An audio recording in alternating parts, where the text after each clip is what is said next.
এবার আমরা বরং ফিরে আসি 20 আগস্ট 1911 তারিখে। বন্ধুরা, বুঝতেই পারছেন, শুরু করতে যাচ্ছি শ্রদ্ধেয় লেখক শ্রী নারায়ণ সান্যালের লেখা মোনালিসার প্রেমে এই রহস্য উপন্যাসটির চতুর্থ পর্ব। ইতিমধ্যে আমরা জেনে গেছি মোনালিসার ছবিটির নকল করে সেটি দেশ বিদেশের ধনী বিক্রেতাদের কাছে বিক্রির ষড়যন্ত্র করছে মার্কুইস এডওয়ার্ড অ্যালফের্নো। দেখা যাক এরপর কি হলো। এবার আমরা বরং ফিরে আসি 20 আগস্ট 1911 তারিখে, অর্থাৎ যে মঙ্গলবার 22 তারিখে মোনালিসা অপহৃত হয়েছে বলে জানা গেল তার আগে রবিবার। ইতিমধ্যে সাদ্র ছবিখানার একটি ছোট মাপের হুবহু নকল বানিয়েছে। সেটা নিয়ে জাহাজে চেপে অতলান্তিকের ওপারে চলে গেছে। কাস্টমসে তাকে কোনোই বেগ পেতে হয়নি। ছবিখানা আকারে ছোট হওয়ায় যাবার আগে সে মার্কুইসের কাছে নির্দেশ পেয়েছে তাকে মার্কিন মুলুকে পৌঁছে 6খানি নকল করতে হবে। হ্যাঁ, 1 বা 2টি নয়, 6খানা। মার্কুইস চিত্র অপহরণের পূর্বেই 6জন ক্রেতার ব্যবস্থা করে ফেলেছেন এই কমাসে। 400 বছরের প্রাচীন ক্যানভাস জোগাড় করতে হয়নি, কারণ সাদ্র ইতিমধ্যে ইনস্তুত দ্য ন্যাশনালে পড়াশোনা করে জানতে পেরেছে 400 বছর আগে লিওনার্দো মূল ছবিখানা এঁকেছিলেন সূক্ষ্ম গ্রেনওয়ালা একখণ্ড পপলার কাঠের ওপর। মূল ছবিটার মাপ 77 সেন্টিমিটার বাই 53 সেন্টিমিটার। সুতরাং সাদ্র অ্যান্টিকুইটি শপ থেকে একটি 400-500 বছরের পুরাতন ইতালিয়ান পালঙ্ক ক্রয় করলেন ওই পপলার কাঠের। তা থেকে 6খানি ওই মাপের প্যানেল কেটে বার করা হলো। সব কিছু নিয়ে তিনি স্টিমার ধরে অতলান্তিকের ওপারে চলে গেলেন। এপারের কথা বরং বলি। রবিবার 20 আগস্ট বেলা 2:30, 1911 সাল। লুভারের 2টি প্রবেশদ্বার দিয়ে প্রবেশ করলেন 3 জন দর্শনার্থী। পড়তে দেন প্রবেশদ্বার দিয়ে যিনি এলেন তিনি পাঠকের পরিচিত, যদিও বেশবাস দেখে তাকে চেনবার উপায় নেই। মাথায় সুদৃশ্য হ্যাট, গায়ে কালো ওভারকোট, বাঁ হাতটার কোনোই দেহের সঙ্গে সাঁটা, কারণ ওভারকোটের নিচে আছে পুঁটলি পাকানো আরেকটি পোশাক। ইনি মসিও ভিনসেঞ্জো পেরুগিয়া। বহুদিন লুভারে কাজ করেছেন। গোবিয়ার কোম্পানির কর্মচারী হিসাবে লুভারের প্রায় প্রতিটি প্রত্যন্ত বিষয়ে তিনি ওয়াকিবহাল। আজ অবশ্য এসেছেন নিতান্ত দর্শনার্থী হিসাবে। প্যাভেলিও শালি দিয়ে প্রায় একই সময়ে প্রবেশ করলেন আরও 2 জন দর্শনার্থী, 2 ভাই, লান্সিলত্তি ভ্রাতৃদ্বয়, ভিনসেঞ্জো আর মিকেল।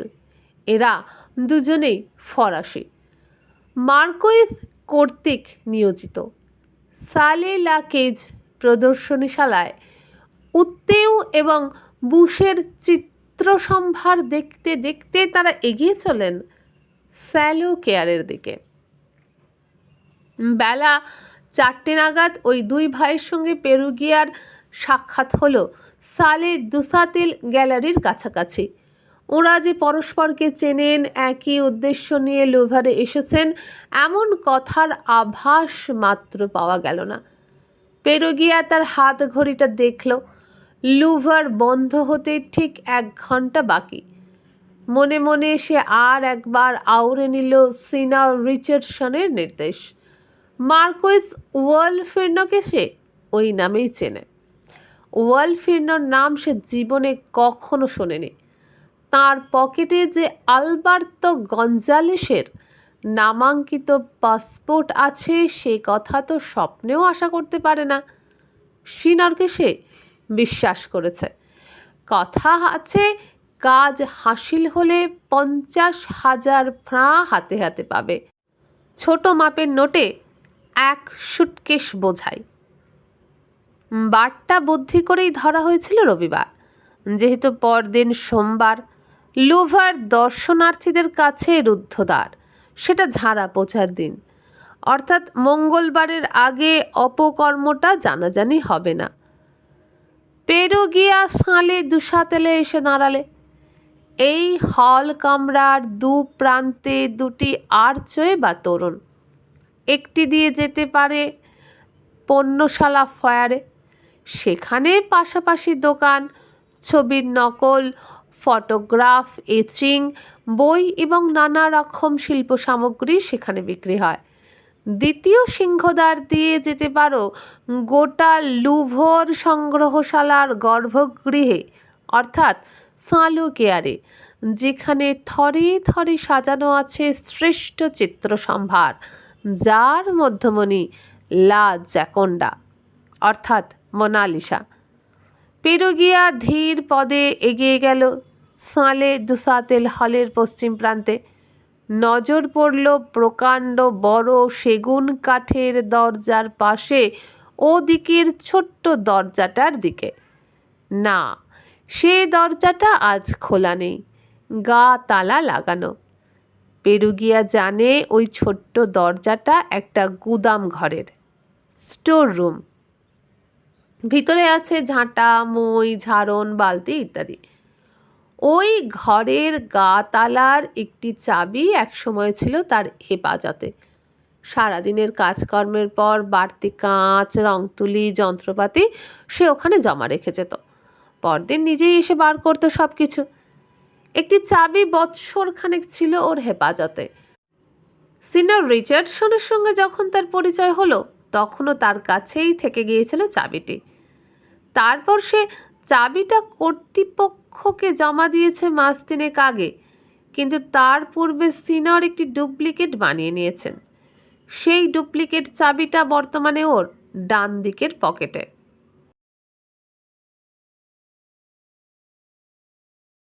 ঘরে শুধু ঝাড়পোঁছ কর্মীদের যন্ত্রপাতিই থাকে না, থাকে নৃত্যশিল্পীদের রং তুলি ক্যানভাসও, অর্থাৎ যারা কর্তৃপক্ষের অনুমতি নিয়ে লুভরের ছবি আঁকে, যেমন আঁকে সাদ্র অথবা বেনো। প্রতিদিন যাতে সেই শিল্পীদের রং তুলি ক্যানভাস বহন করতে না হয়, তাই এ ব্যবস্থা। দিনান্তে সালে দুসাতেল হলের প্রহরী এসে ওই গুদাম ঘরের তালা খুলে দেয়। শিল্পীরা যে যার রং তুলি ক্যানভাস জমা রাখে, খালি হাতে বাড়ি ফেরে। আবার পরদিন সকালে এসে উপস্থিত হলে কোনো প্রহরী দরজাটা খুলে দেয়। শিল্পীরা যে যার সাজ সরঞ্জাম বার করে নেয়। এই ব্যবস্থা সপ্তাহে 5 দিন। সোমবার ঝাড়া মোছার দিনে প্রদর্শনী বন্ধ থাকে, শিল্পীরা সেদিন আঁকার সুযোগ পায় না। এছাড়াও রবিবারেও ওই নৃত্যশিল্পীদের ছুটি, কারণ সেদিন এত ভিড় হয় যে শিল্পীদের পক্ষে বসে আঁকার সুযোগ সুবিধা থাকে না। অতএব তথ্যটি পেরুগিয়ারের ভালো রকম জানা। তার নির্গলিতার্থ যে কোনো শনিবারের বিকাল 5টা থেকে সোমবার সকালের মধ্যে ওই ঘরটার দরজা খোলা হয় না। সোমবার সকালে খোলা হয় ঝাড়পোঁচের সরঞ্জাম বার করে নিতে। বিকেল 4:35 ঘন্টার ধ্বনি হলো, অর্থাৎ আর 25 মিনিটের মধ্যে লুভর বন্ধ হয়ে যাবে। সালে দুসাতেল হলে প্রহরীদের সমস্বরে কলধ্বনি ওঠে অন ফার্মে। পাশাপাশি অন্যান্য গ্যালারির প্রহরী কণ্ঠেও সমবেত ধ্বনি ওঠে অন ফার্মে, অর্থাৎ লুভার এবার বন্ধ হয়ে যাবে, যে যার পথ দেখুন। প্রতিদিনের অতি পরিচিত দৃশ্য। রক্ষক দল দর্শকদের সবিনয়ে খেদিয়ে নিয়ে চলেছে নির্গমন দ্বারগুলির দিকে। পেরুগিয়ারও ওদের সঙ্গে এগিয়ে চলে। তারপর সুযোগ মতো শুট করে সরে দাঁড়ায় দরজাটার আড়ালে। প্রহরী পিছন ফিরতেই চট করে পকেট থেকে চাবিটা বার করে খুলে ফেলে স্টোর রুমের দরজাটা। প্রহরীটা ওকে দেখতে পায়নি, পেলেও সে বিস্মিত হতো না, কারণ পেরুগিয়ারকে সে চেনে, জানে সে ওই রং মিস্ত্রিটা থাকে গুদাম ঘরের একটা চাবি নিয়ে। সে যে চাবিটা ফেরত দিয়েছে সেটা প্রহরীর জানার কথা নয়। তা সে যাই হোক, প্রহরী এটা নজর করেনি। দরজাটা খুলেছে কি খোলেনি, কোথা থেকে লান্সিলত্তি দুই ভাই সুরুত করে ঢুকে পড়ল ভিতরে, এবং তৎক্ষণাৎ পেরুগিয়ারও ভেতর থেকে ঠেলে দরজাটা বন্ধ করে দিল। এটুকু ঘটনা ঘটতে সময় লাগলো আন্দাজ 15 সেকেন্ড। ভিতরটা নিরন্ধ্র অন্ধকার নয়, ওপরে একটা ঘুলঘুলি দিয়ে দিবা বসানের শেষ আলোকরশ্মি এখনও আসছে। হয়তো ঘণ্টাখানেক পরে নিরন্ধ্র তমরিসায় ঢেকে যাবে এই গুদাম ঘরটি। তার আগেই দেখে নিতে হবে কোথায় কী আছে, যাতে অন্ধকারে ধাক্কা লেগে শব্দ না হয়। চারিদিকে ইজেল, রঙের বাক্স, বালতি, ঝাড়ু, ঝাঁটা, ঝাড়ন। তিনজনে নিঃশব্দে দেওয়ালে ঠেস দিয়ে বসলো। এভাবেই সারা রাত ওদের বসে থাকতে হবে। বাইরের মানুষের পদধ্বনি ক্রমশ ক্ষীণ হয়ে এলো, তারপর ঘনিয়ে এলো নৈশব্দ। পেরুগিয়া তার হাতের ঘড়িতে দেখল 5টা বেজে 3, অর্থাৎ লুভারের মেন গেটে 3 মিনিট আগে তালা পড়েছে। এখন এ প্রাসাদ সম্পূর্ণ নির্জন। পেরুগিয়া হাসল, হাসি সংক্রামক। ওই 2 সহকর্মীও হাসল তা দেখে। কোথা দিয়ে সারাটা রাত কেটে গেছে। ওরা 3 জনে দেওয়ালে পিঠ দিয়ে পালা করে রাতটা জেগে কাটালো। পেরুগিয়ার ধূমপানের নেশা আছে, কিন্তু সিনরের বারণ। একা থাকলে সে মানত না, কিন্তু এই দুজন যদি বলে দেয়, সিনর যদি রাগ করেন, আর রাগ করে যদি তিনি ওর প্রাপ্য থেকে কিছু বাদ দেন, না, নেশাটা চেপে রাখলো পেরুগিয়া। সারা রাতে ওরা নিম্নস্বরে কথাবার্তাও বিশেষ বলেনি। পেরুগিয়া ঘুমিয়েছিল শেষ রাতে। তাকে ঠেলে তুলল মিকেল। ওপরের ঘুলগুলি দিয়ে ভোরের আলোর ছোঁয়া। এবার বিপরীত দেওয়ালটিতে একটি গোলাকার আলোর চিহ্ন, পশ্চিমের দেওয়ালে। ঘড়ি দেখল পেরুগিয়া, সকাল 5:35। 3 জন উঠে দাঁড়ায়। ওভারকোটের ভিতরে চেপে ধরা টিউনিক বার করে। সাদা অ্যাপ্রন জাতীয় একটা পোশাক, বুকে লুভার সংগ্রহশালার লোগো।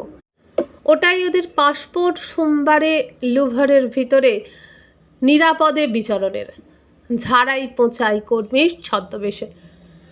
জর্জেস পিকো হচ্ছে ঝাড়াই দলের কুলি সর্দার। প্রতি সোমবার তার অধীনে না হোক শতখানেক কর্মী সাফাই কাজে নিয়োজিত হয়, তার মধ্যে 10-15 জন ডেলি লেবার। সকলের শনাক্তকরণ চিহ্ন ওই বিশেষ অ্যাপ্রন, যা দর্জি দিয়ে বানিয়ে ওদের হাতে আগেই ধরিয়ে দিয়েছেন সিনর। অ্যাপ্রন চড়িয়ে পেরুগিয়া সাবধানে গা তালাটা ভিতর থেকে খুলে দরজাটা 1 আঙুলের মতো ফাঁক করে দেখে। না, সালে দুসাতেল হল নিস্তব্ধ, নির্জন। 3 জনে বেরিয়ে আসে প্রদর্শনী কক্ষে। এখনও ঘণ্টাখানেক সময় আছে হাতে। জর্জেস পিকোর কর্মী দল প্রধান ফটকের সামনে হাজিরা দেয় সকাল 6:30টায়। হাজিরা খাতায় সই দিয়ে তারা প্রস্তুত হয়। প্রধান ফটকও খোলে ওই 6:30টাতেই। সাফাই ওলারা সার দিয়ে ভিতরে ঢোকে। সাবধানের মার নেই। প্রদর্শনীর কক্ষে ঢুকেই একজন টেনে নিল লম্বা ঝাড়ু, অপরজন একটা ঝাড়ন। দুজনে 2 প্রান্তে পাহারায় দাঁড়ালো। পেরুগিয়া পকেট থেকে স্ক্রুড্রাইভার, প্লাস, রেঞ্জ ইত্যাদি বার করতে করতে এগিয়ে গেল সালুকিয়ার হলের দিকে। মিনিট 20 লাগলো ছবিটা খুলে বার করতে। পেরুগিয়া মনে মনে হাসল। সিনর সেদিন বিশ্বাস করতে চাননি আধ ঘন্টার ভিতরে সে দেওয়াল থেকে মোনালিসাকে উপড়ে নিতে পারবে, ঠিক যেভাবে একদিন নেপোলিয়ন বোনাপার্তি ইতালির কোনো সংগ্রহশালা থেকে উপড়ে নিয়েছিল ওই ইতালিয়ান সুন্দরীর ছবিখানা, মোনালিসা লা জ্যাকোন্ডা। মনে মনে পেরুগিয়া বলল, হে ইতালির সর্বকালের সর্বশ্রেষ্ঠ শিল্পী, না, হে বিশ্বের সর্বকালের সর্বশ্রেষ্ঠ শিল্পী লিওনার্দো, তোমার প্রতি যে অসম্মান করেছিল সেই ফরাসি বোম্বেটেটা তোমার মানুষকে ছিনিয়ে নিয়ে এসেছিল ভিঞ্চি থেকে প্যারিতে, আজ আমি তার প্রতিশোধ নিলাম। তোমার আত্মা তৃপ্ত হোক। মিকেল পিছন থেকে ধমক দেয়, কি বিড়বিড় করছো হে তুমি? ফ্রেমটা তো খোলা হয়ে গেছে। নেমে এসো টুল থেকে। পেরুগিয়া নেমে পড়ল। মিকেল টুলটাকে ঘরের ও প্রান্তে সরিয়ে দেয়। ওরা 3 জনে গ্র্যান্ড গ্যালারি অতিক্রম করে এসে পৌঁছায় একটা সিঁড়ির মুখে। এটা দর্শনার্থীদের ব্যবহারের জন্য নয়, সাফাই ওয়ালাদের জন্য। সেখানে পৌঁছে এক অন্ধকার কোণায় পেরুগিয়া সাবধানে ছবির কাঁচটা ভেঙে ফেলল। ফ্রেম থেকে বার করে নিল মোনালিসার ছবিখানা। মিকেল আর ভিন্স ওই ফ্রেম আর কাঁচের টুকরোগুলো কুড়িয়ে নিয়ে ফেলে দিল সিঁড়ির অন্ধকার গহ্বরে। বেসমেন্টের কোথায় গিয়ে সেটা ভূতল স্পর্শ করলো তার দেখা গেল না। তিনজনে চলতে শুরু করতেই মিকেল ঠোঁটে আঙুল ছোঁয়ালো। মনুষ্য কণ্ঠস্বর, কারা যেন এদিকেই আসছে। পেরুগিয়া দ্রুত গতিতে পপলার কাঠের টুকরোটা, যার একদিকে বিশ্বের সবচেয়ে দামি ছবিখানি আঁকা, ঢুকিয়ে দিল ওভারকোটের নিচে। সিঁড়ির নিচে একটি সার্ভিস ডোর, অর্থাৎ কর্মীদের ব্যবহারের জন্য। এটা সচরাচর ভিতর থেকে বন্ধ থাকে। এই দরজাটা খুলে ফেলতে পারলেই ওর বাগানে বেরিয়ে পড়ার কথা। পেরুগিয়া সবিস্ময়ে দেখল দরজাটা ভিতর থেকে বন্ধ করা নয়, তার অজ্ঞাতে কখন এই দরজায় একটি গা তালা লাগানো হয়ে গেছে। ডোর নবটা ঘুরিয়ে দেখল সেটা তালা বন্ধ। এটা পেরুগিয়ার ভ্রান্তি, তারই দোষ। সে নিজেই সিনরকে বলেছিল এই দরজাটা সবসময় ভিতর থেকে বন্ধ থাকে। ঠিকই বলেছিল, কিন্তু ইতিমধ্যে যে এই গা তালাটা লাগানো হয়েছে তাও জানতো না। দোষ ওরই, কারণ গতকাল এসে এটা দেখে যাওয়া উচিত ছিল। মিকেল বলল, কি হলো, সঙ্গের মতো দাঁড়িয়ে রইলে কেন? দরজা খোলো। খুলছে না, ওটা তালা বন্ধ। মানে ওর চাবি নেই তোমার কাছে? না নেই। তাহলে কি হবে? মানে এ কি ইঁদুরে কলে বন্দি পড়লো ওরা? পেরুগিয়ার ওভারকোটের ভিতর লাজ একন্ডা। কর্মী দলের পদশব্দ নিকটবর্তী হচ্ছে, অথচ সামনে রুদ্ধদ্বার। কি করতে চাও এখন? মিকেলের আর্ত প্রশ্ন। তোমরা দুদিকে পাহারা দাও, আমি লকটা খুলে ফেলছি। ওর পকেট থেকে স্ক্রুড্রাইভার বার করে স্ক্রুপগুলো খুলতে থাকে, কিন্তু বাঁ বগলে যে ধরা আছে লিজা জ্যাকন্ডার সেই ছবিখানি, বাঁ হাতটাতেই পুরো কার্যকারী নয়। এই অবস্থায় ছবিখানা বার করতেও সাহস হচ্ছে না। 3টে স্ক্রু খুলে গেল, চতুর্থটা কিছুতেই খুলল না। বাধ্য হয়ে মোনালিসাকে ওর ঘামের গন্ধ থেকে মুক্তি দিয়ে সে ডোর নবটা ধরে প্রচণ্ড জোরে পাক মারল। চাহ, উপড়ে ভেঙে বেরিয়ে এলো পেতলের ডোর নবটা। দরজা কিন্তু খুলল না। সিঁড়ির ও প্রান্ত থেকে ঠিক সেই মুহূর্তেই মিকেল সাবধান বাণী শোনালো, অ্যাটেন্টি, অর্থাৎ কেউ এদিকে আসছে। পেরুগিয়ার দ্রুত হস্তে তার যন্ত্রপাতি মায়ের ডোর নবটা ভরে ফেললো ওভারকোটের পকেটে, ঢুকিয়ে দিল ওভারকোটের ফোকরে। ঠিক তখনই শীষ দিতে দিতে এগিয়ে এলো একজন। লোকটার মুখ চেনা, নাম জানা নেই যদিও। লুভরের একজন রেগুলার স্টাফ, প্লাম্বার। চোখাচোখি হতেই সে বলল, হ্যালো। দারুণ বুদ্ধি জোগালো পেরুগিয়ার মাথায়। সে একটা খিস্তি ঝাড়ল। এই সেদিন গা তালাটা লাগালো, আর কোন সুবুদ্ধির পো ডোর নবটা চুরি করেছে? এখন এর বাইরে যাব কি করে? চাবির ফুটো দিয়ে গোলে। লোকটা বলল, সাত সকালেই খিস্তি করছো কেন ভায়া? এসো, আমি খুলে দিচ্ছি, আমার কাছে ওর চাবি আছে।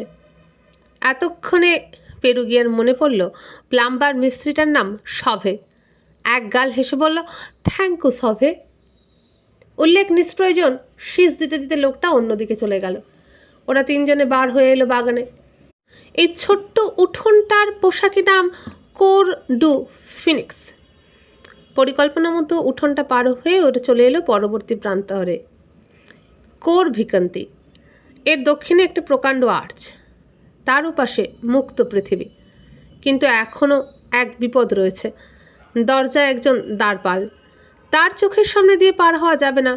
সে ভাববে হাজিরা খাতায় নাম সই করে অ্যাপ্রন পরা কোনো কর্মী কেটে পড়ছে।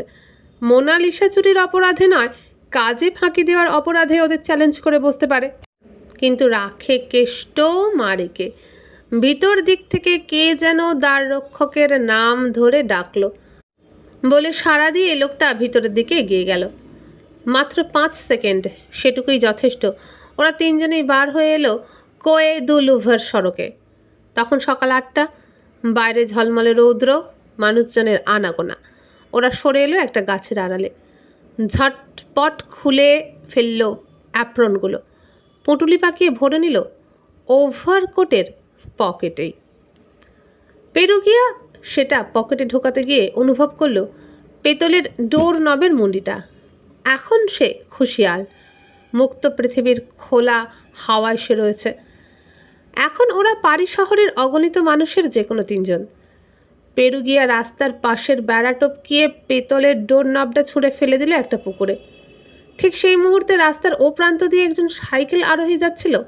ব্যাপারটা তার নজরে পড়তো না, কিন্তু নিতান্ত দুর্ভাগ্যক্রমে সূর্যালোকে পেতলের নবটা চকচক করে উঠেছিল যখন সেটা অধিবৃত্তের পথে শূন্য মার্গে চলেছিল পুকুরের জলের দিকে।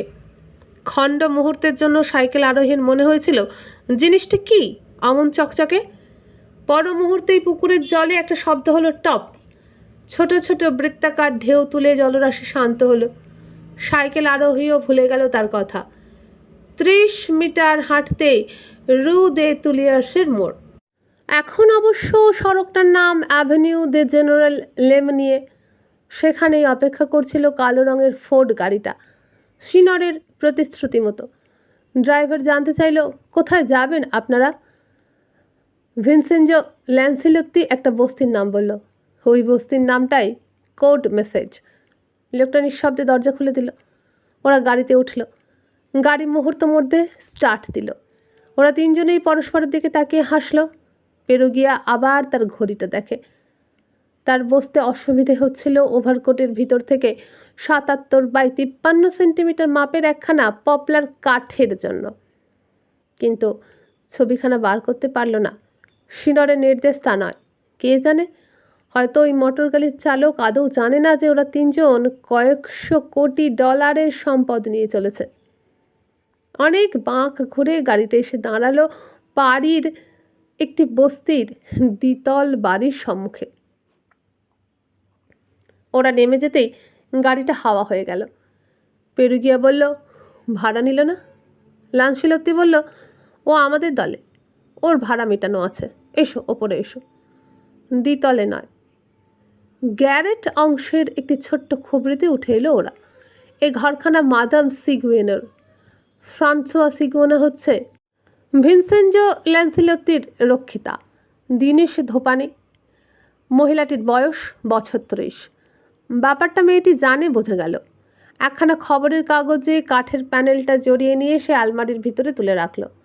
বলল, এখন তোমরা যে যার কাজে যেতে পারো। পুলিশের বাবারও সাধ্য হবে না এই গ্যারেট ঘরটা খুঁজে বার করা। পেরুগিয়া ছুটে বেরিয়ে এলো নিচে। একটা চলতি বাসে লাফিয়ে উঠল। গোবিয়ার কোম্পানির দিন মজুর সে। রু দে ম বেগে সকাল 7টায় তার হাজিরা দেওয়ার কথা। সেখানে গিয়ে পৌঁছলো বেলা 9টায়। হাজিরার খাতায় সই দেওয়ার সময় ওর বস বললে, আজ আবার কি হলো, এত লেট? পেরুগিয়া সলজ্জে স্বীকার করল, গতকাল রাত্রে অত্যধিক মদ্যপান করে সকালে ঠিকমতো সে উঠতে পারেনি। সর্দারের কোনো সন্দেহ হলো না, কারণ আজ সোমবার।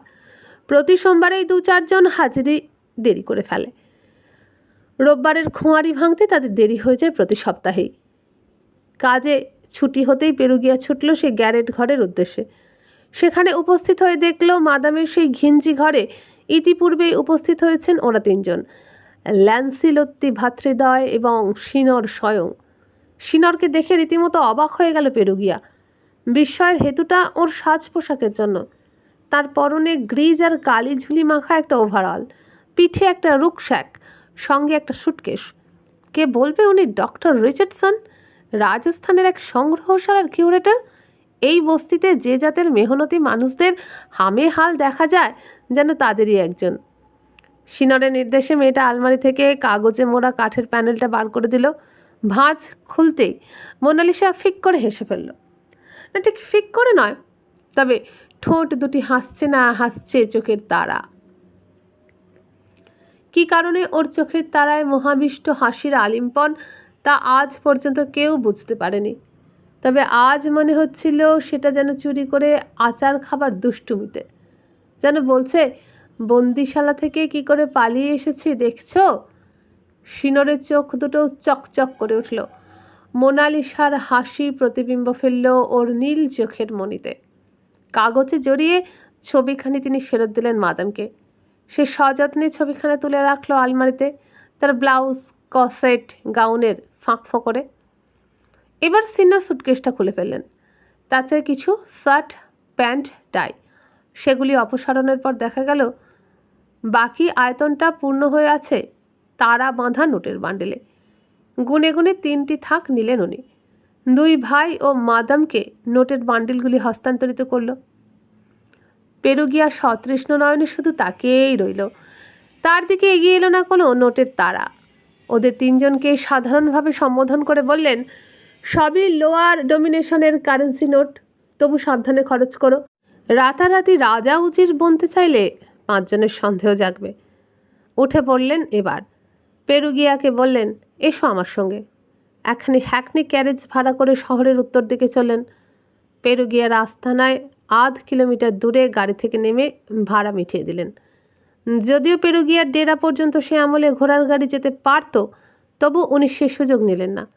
কি দরকার একটা সূত্র রেখে যাওয়ার? সওয়ারি কোথা থেকে এলো, কোথায় গেল, তা গারোয়ানটাকে জানানোর কি দরকার আছে? পেরুগিয়া বস্তির একখানে গোটা কামরা নিয়ে থাকে। কাঠের বাড়ি, টালির ছাদ, পাশাপাশি 1 কামরার খোপড়ি। মেহনতি মজদুরদের।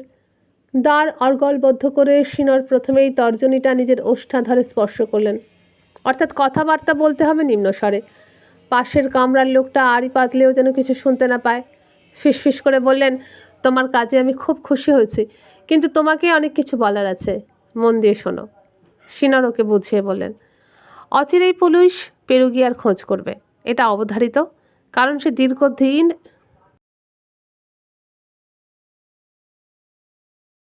লুভারে কাজ করেছে। তবে সেটা হবে রুটিন চেক, ভয় পাওয়ার কিছু নেই। পেরুগিয়া যেন পুলিশের সঙ্গে সব রকম সহযোগিতা করে। হয়তো পুলিশ ওর ঘর তল্লাশি করবে, কিছুই পাবে না। যতদিন না সেটা হচ্ছে ততদিন সে যেন ল্যান্সিলত্তি ভ্রাতৃদ্বয় অথবা মাদামের সঙ্গে দেখা সাক্ষাৎ না করে। তার জীবনযাত্রায় যেন কোনো পরিবর্তন না হয়। গবিয়ার কোম্পানির রং মিস্ত্রির কাজটা সে যেন চালিয়ে যায়। পুলিশের খানা তল্লাশি হয়ে যাবার পর সে যেন মাদামের কাছে যায়, ছবিখানা নিয়ে আসে। মাদামকে নির্দেশ দেওয়াই আছে, সে চাইলেই ছবিখানা তাকে দিয়ে দেবে। তারপর পেরুগিয়া তার এই বস্তির ঘরে ছবিটা খুব সাবধানে লুকিয়ে রাখবে, খুব সাবধানে, ইঁদুরে না কাটে। পেরুগিয়া ওকে নিশ্চিন্ত করে, না, এখানে ইঁদুরের উপদ্রব নেই, ওই পোকাও নেই। আমি স্ক্রু ড্রাইভার দিয়ে দেওয়ালে একটা কাঠের প্যানেল খুলে লুকিয়ে রাখবো। আর শোনো, আমি কাল পরশুর মধ্যেই লন্ডন চলে যাব, মাসখানেক থাকবো, তারপর ফিরে এসে ছবিখানা তোমার কাছ থেকে নিয়ে যাব। নাও ধরো। একটা নোটের ছোট্ট বান্ডিল উনি বাড়িয়ে ধরলেন পেরুগিয়ার দিকে। পেরুগিয়া বললে, কত আছে ওতে? 5,000 ফ্রাঁ। মাত্র 5? সিনর হাসলেন, মোনালিসা হাসি। বললেন, বোকার মতো কথা বলো না ভিন্স। পুলিশে তোমার বাড়ি তল্লাশি করবে, তখন কি কৈফিয়ত দেবে তুমি? এই বছরে ওর চেয়ে বেশি তোমার সঞ্চয় হতে পারে। কথাটা অযৌক্তিক নয়, কিন্তু অবিশ্বাস করছো আমাকে? কিন্তু ছবিখানা তো বাড়িতেই রইল, আমি ফিরে না এসে যাব কোথায়? তাছাড়া আমার লন্ডনের ঠিকানাও তুমি জানো। না সিনর, সে কথা নয়, কিন্তু আপাতত মাত্র 5,000। হ্যাঁ, বাকি 45,000 আমি ফিরে এলে। সেকেন্ড হ্যান্ড ফোর্ড নয়, তুমি ইচ্ছে করলে নতুন ডিমলার চেপেও ল্যাম্বার্ডিতে ফিরে যেতে পারো। আর সেই লাফিং বুড্ডার ছবিখানা, আমরা ভারতবর্ষে যাব না? মার্কুইসের ইচ্ছে হচ্ছিল লাফিং বুড্ডার মতোই অট্টহাস্য করে ওঠে। তার পরিবর্তে বললেন, সেটা তো স্থির হয়েই আছে, তার আগে এখানকার গতি করে। এবার সুটকেস খুলে তিনি ধোপদুরস্ত পোশাক পরিচ্ছদ বার করলেন। তাপ্পি মারা তেল ছিটে ওভারঅলটা পাল্টে রওনা হয়ে গেলেন তার খানদানি 5 তারা হোটেলের দিকে। পথে পোস্ট অফিস, সেখানে দাঁড়িয়ে খানতিনেক টেলিগ্রাফ করলেন নিউ ইয়র্ক, শিকাগো, লস অ্যাঞ্জেলেসে। পরের 7টা দিন বাড়ির মানুষ বোধ করি আর কিছুই আলোচনা করেনি।